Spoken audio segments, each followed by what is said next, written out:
learn a few things today that you need to going into the month of April. So it's Child Abuse Prevention Month, which is why we're here. But I thought we'd start out today for those who don't know and share a little bit about what Children's Center is and what you guys do. Of course. Well, thank you for being here, of course. To start off, what we do at the Children's Center is we work with a team with law enforcement and children's division to in the investigation of child abuse and neglect. And so children come to our center and we do forensic interviews, and then we also do medical exams, and we can provide anything that we get from that to law enforcement that day as evidence in their case, so if they go through with the case. We also have trauma therapy that we provide here as well to anybody that comes to our center. Any child that comes to our center, they get that to do that for free, and we love that we're able to support them in their healing as well. And then we do outreach, which is what I do, and so I educate adults and children about how we can recognize and respond and report child abuse, and also how we can prevent and educate ourselves about it.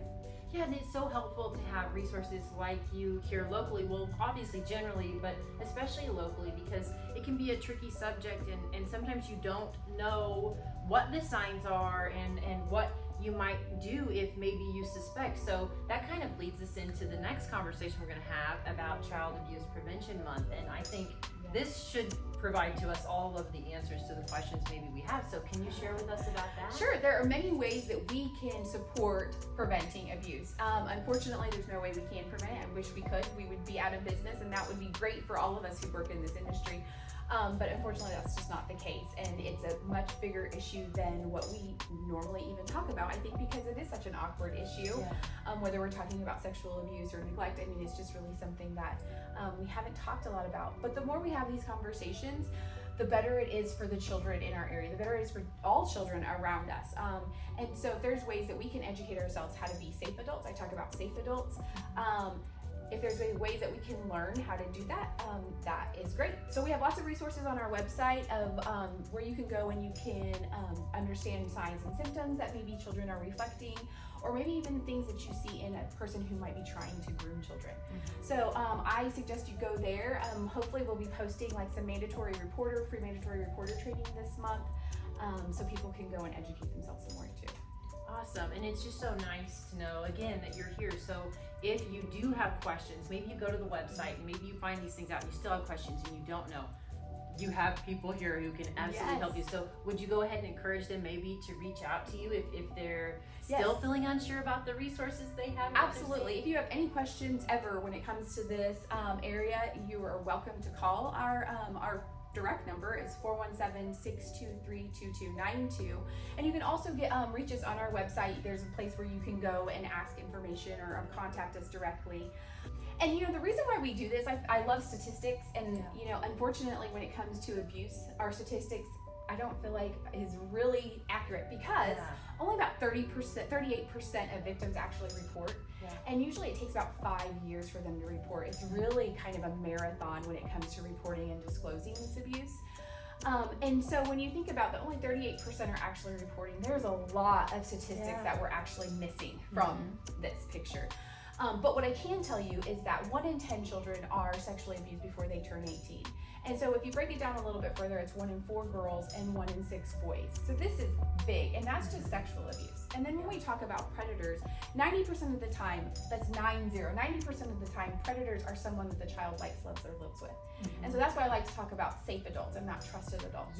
Because if 90% of the time, a child is victimized by somebody they like, love, or live with, these are people that the child trusts, and so that's why I try to put an emphasis on that, especially when I'm talking to children, because we have taught them a lot about trusted adults, that unfortunately we can't always trust the adults that we feel like we should be able to. But there's still hope. We do talk about safe adults, and we try to identify safe adults. Have your children identify safe adults. At least 2 people in their lives. It could be a parent, it could be an aunt, an uncle, a family friend. Anybody who they feel comfortable talking to, who they feel safe talking to, and like I said, usually it's a parent, but have them identify at least 2 adults that they can go to if something that they're uncomfortable with happens, or if maybe somebody does something that makes them feel uncomfortable, and they already know those are people they can go to. And they know now signs that something isn't right, and that, Yes. that you're helping them to learn to trust their intuition, which is really important. Absolutely. So that's such an amazing resource. So not only are you a resource for individuals to reach out to if they have questions, but again, Child Abuse Prevention Month, the more we talk about these things, I know that it can be, you know, such a tough subject, but the more we talk about it, the more we can maybe see those statistics change in a way that's beneficial to all of society, and of course the individuals who, you know, find themselves in a situation of abuse. So gosh, it's just so great that, you know, you're staying on top of it, and that We're have trying. you. Yeah, and so will you tell us a little bit about the Pinwheels, because I think this is something fun that you'll see around town Yes. too. Okay, so the Pinwheels, during Child Abuse Prevention Month, we encourage people to really kind of celebrate the month, not really celebrate abuse or you know, the awareness or prevention of it, but celebrate that there's hope in that we have resources that can help children, that the children, there are people that are willing to help children, that will have the compassion to help them.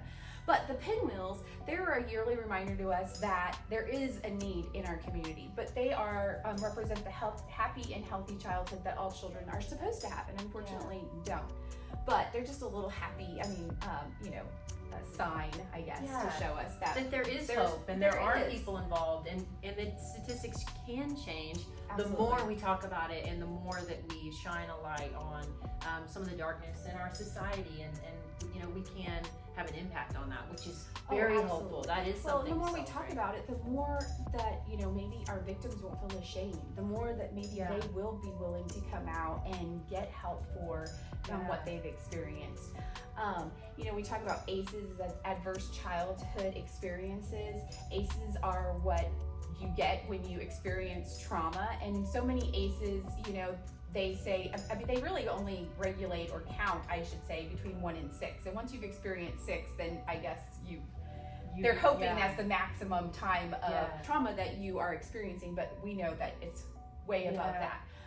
But with ACEs, when you look at the research and you look at what they are and how it works, we can combat those ACEs in children, the trauma that they have experienced with positive experiences. So even if we're part of an organization and we are able to contribute to the happiness of a child in any way, that can help. I mean, there's just so many ways we can help and do things in our own community by just getting out of our little bubble and providing support, being a coach, or, you know, maybe providing a meal, volunteering some hours, can really help our families and help them be a stronger base.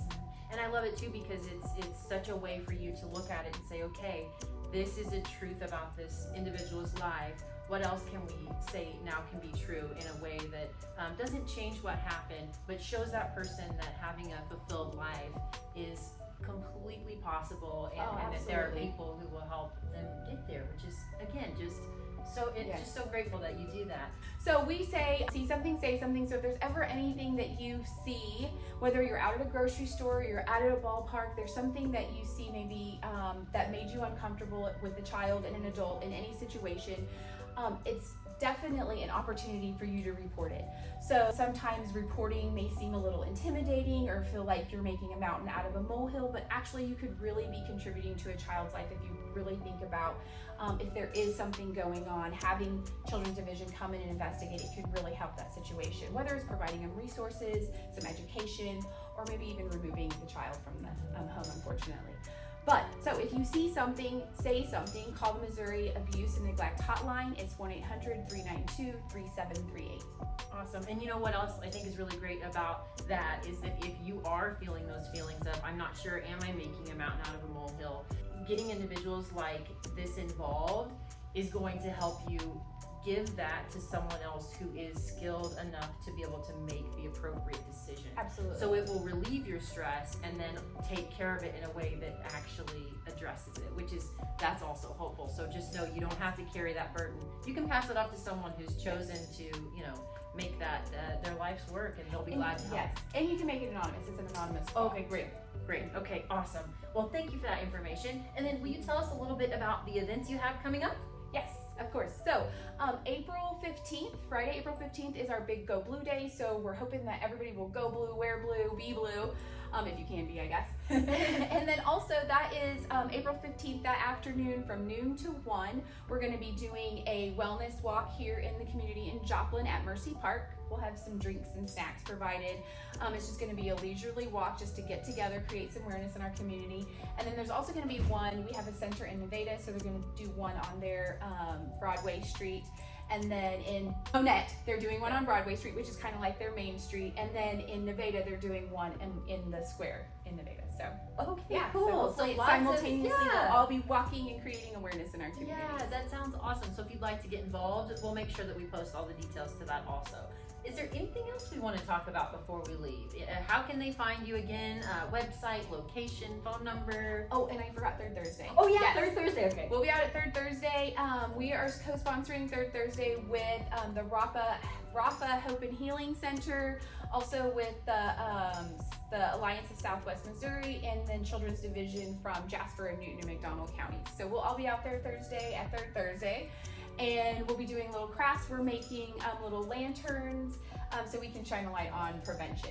Oh wow, so that'll be fun. So make sure to go pop by and say hello, and then again thank them for all that they do.